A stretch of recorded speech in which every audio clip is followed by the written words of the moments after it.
Hello again, I am Blunty. Say, do you like classic video games back from the days before 5GB day one patches, before broken servers, before game content withheld from you until you pay twice to unlock it for something called DLC, and the disgusting nickel and dime corporate greed wistfully called microtransactions? Me too!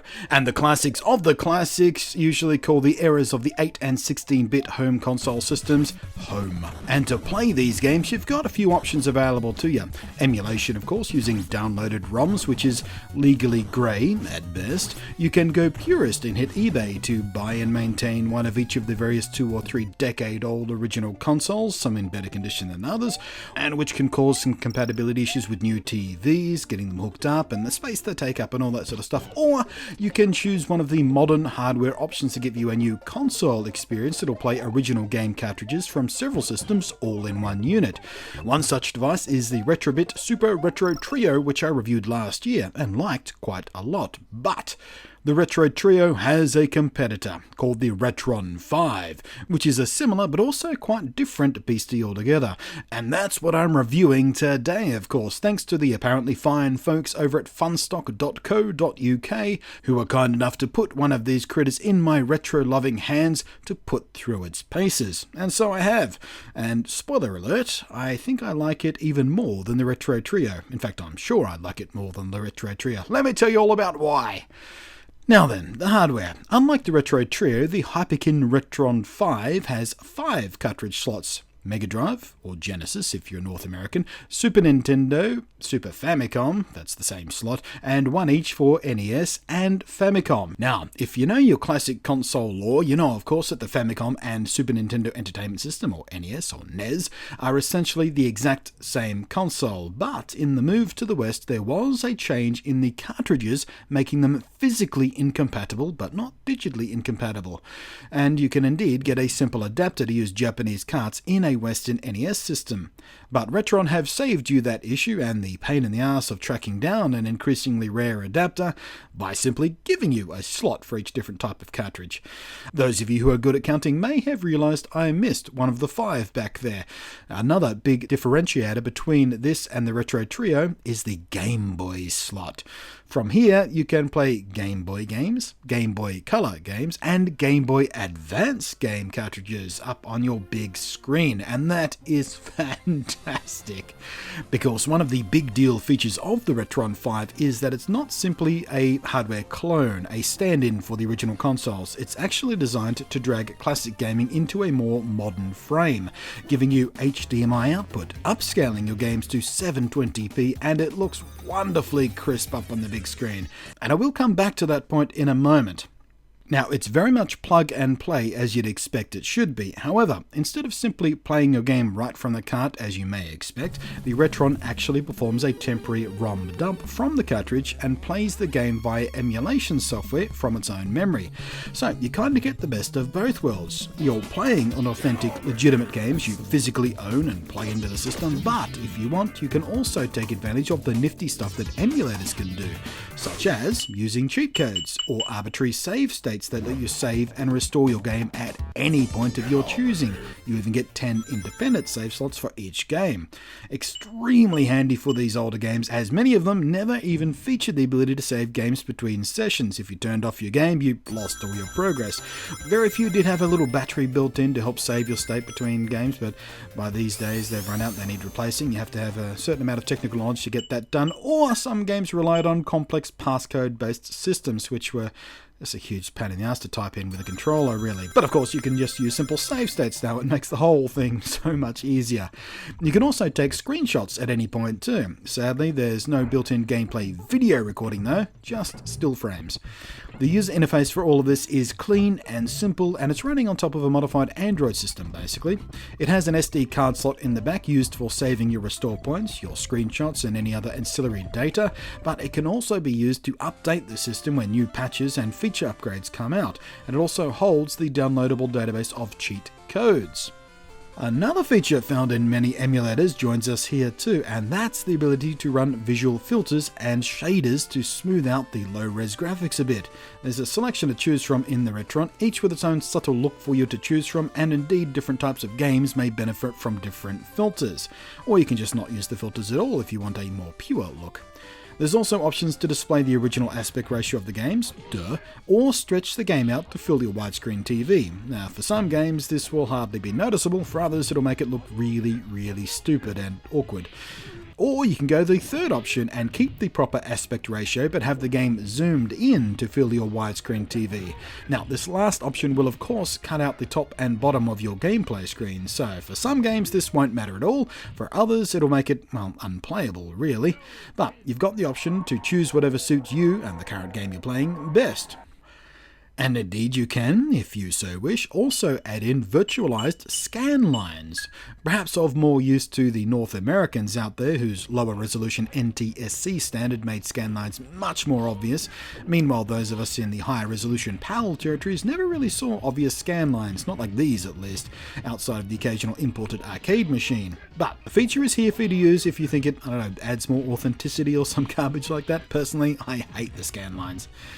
You can even run scan lines on Game Boy games, which is completely stupid for obvious reasons. At least I hope they should be obvious, but hey, you can do it if you want to do it. And for Game Boy Color games, you also have the option of various color modes, familiar to those of you who use the Super Game Boy adapter. You can have the old school monotone, or choose one of several different 4-tone modes, or full color mode. You can even choose whether or not you want the Super Game Boy frame, or just let your game take over the entire screen. So, well, that's a hell of a lot. With all this visual trickery and messing about, what does it actually do to the games? Well, let me show you. Look at this. On one side you see the game playing on the Retro Trio, a pure experience over AV cables, just like in the old days, just like how the game was made to look. Next to it is the 720p up-resed, up-sampled, filtered digital end-to-end HDMI output of the RetroN 5. So the look of this up-resed game, it's not faithful, no. It's not pure, no. But for my money, even though I grew up playing these games on CRT TVs, how they were supposed to look low-res and fuzzy and blocky, it looks crisp, clean, beautiful, and when you're playing on a big modern flat-screen TV, it does just look better. It really is beautiful. Or at least as beautiful as these games can be made to look. Even Game Boy Advance games look amazing up on the big screen like this. It's a massive improvement over even what Nintendo themselves are doing with their Wii U Virtual Console.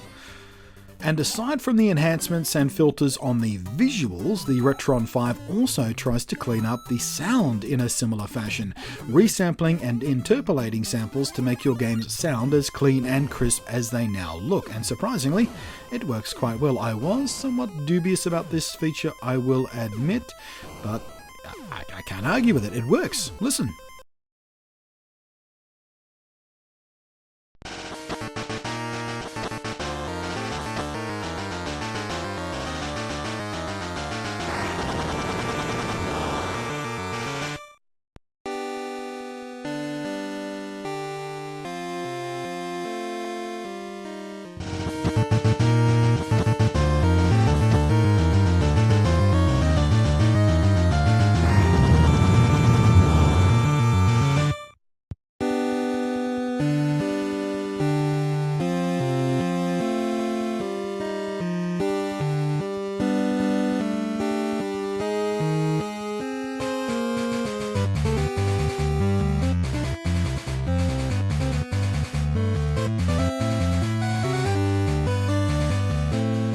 You can also boost the bass and treble if you wish. My advice though, leave treble alone, and only some games will sound more awesome with the newly boomy bass track.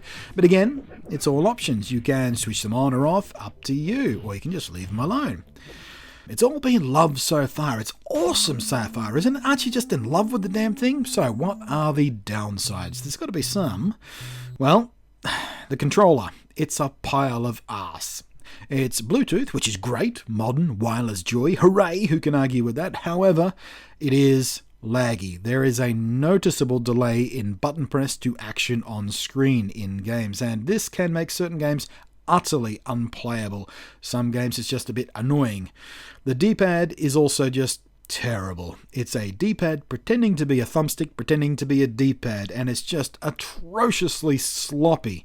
Additionally, instead of using proper contact pads like D-pads should use, it uses micro switches, so it's also noisy like you wouldn't believe. But it does have a handy home button for bringing up the menu system and 2 extra macro buttons you can assign to various features. I've got mine, for example, set to take screenshots and change video filters, and I like that very much, very handy, but not enough to keep using this controller to actually play games with. Now, the good news on all this is that the RetroN has 3 different classic controller ports on the side, so you can just use a proper wired classic controller, either original or clone from NES, SNES, Mega Drive, your choice. For my testing, I was just using the SNES clone controller from my Retro Trio, as a matter of fact, and it worked wonderfully well. And better yet, I can use the SNES controller to play, but still have RetroN's own Bluetooth controller connected simultaneously, so I can still slap a button for a screenshot or bring up the menu. And if you wish, you can also assign button combos to the wired controller for certain functions, like pressing down and start at the same time to bring up the menu. It's a combination you don't usually use in any game, so it works perfectly fine.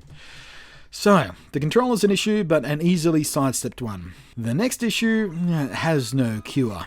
As I mentioned, the way the RetroN works is to actually dump the game data from the read-only memory on the cartridge, a ROM dump in the parlance of such things, and then emulate the game in memory. So you're not actually running the game live from the cartridge. In almost every case, you wouldn't even know this was happening, but this system does mean there's an inherent incompatibility with a very small number of certain specialized cartridges. Special chipsets are supported fine, by the way, like the Super FX chip in Star Fox. No problems, ROM dump works just fine and emulates the FX chip, no worries there. But things that absolutely need to run live from the cartridge just don't work and can never work like this. So, for instance, the Game Boy camera. I had hopes of making high-res screen caps of the photos in my Game Boy camera's memory, but it simply won't even boot up the Game Boy camera. The cartridge is designed, of course, to talk to the camera hardware attached to it directly, and you just can't do that via a ROM dump. Secondly, though this is of somewhat less importance, as will be made clear shortly, but the Super Game Boy adapter won't work either. Clearly not a problem given the superb and in fact superior way the RetroN 5 itself plays Game Boy games, and even ups the ante with GBC and GBA games, which the Super Game Boy never actually did, but it's worth pointing out. However, RetroN do list compatibility with the POWERBASE adapter. This is an original SEGA device used to play Master System games on the Mega Drive, and again, you North Americans know it as the SEGA Genesis. So if you do happen to have a POWERBASE handy or can get one, well, you're in luck there. Some other issues I hit included the RetroN's habit of being a bit finicky. Several times I had it repeatedly fail to read a cartridge. Cartridges that I know for a fact are fully working, well maintained and well cleaned, because I did all that myself.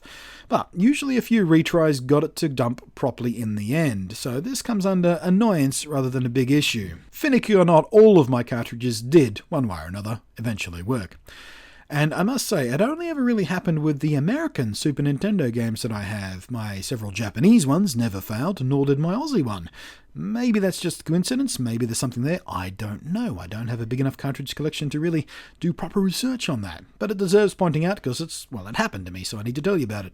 But yes, on that note, it's worth pointing out it can, does, and will play games from wherever in the world you get them from. It's utterly region agnostic, no problems at all. So, general experience and final word. I love the RetroN 5. It truly is the best of both worlds. A nice classic hardware experience to play my classic game cartridges on, but with all the important benefits of the modern age. Beautifully crispy HDMI output, up-res and shader filters to make it look and sound cleaner and clearer and crispier than ever. Original controller compatibility so I can play the games on the controllers they were meant to be played on. Save states to make my life easier. Screenshots for that cool moment. Hell, even the Action Replay or Game Genie style cheat codes to screw around with when things get a little bit dull.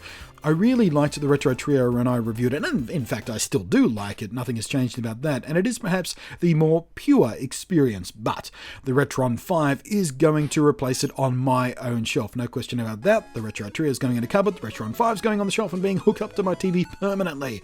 Not just because of the audio-visual enhancement, not just because it's easy to hook up with HDMI, not just because I can capture from it easier because of the HDMI, but also because of the Game Boy Color and Game Boy Advance compatibility. That alone tips it over the top of the Retro Trio for me, because I love my Game Boy family stuff. In particular, of course, Pokemon. Those of you who watch me regularly will know this about me. Pity about that awful controller though. So remember, if you do order a RetroN 5, do absolutely order a classic controller with it. Trust me on this, please don't rely on the controller that comes with it. It's just not good enough to play a lot of these games on. Get the second proper classic style controller. They don't cost much. You can order it from the same place, funstock.co.uk. They have a range of them to choose from. So, on that note, yeah, thanks again to funstock.co.uk. You blokes are awesome for letting me finally get my hands on this beastie. Those of you out there of the nerdy classic game type may already know quite well the RetroN 5 had quite a bumpy road and a few infuriating delays actually getting to market, but man, it was worth the wait. This thing is awesome. Thanks for watching. I am Blunty, and I will catch you next time.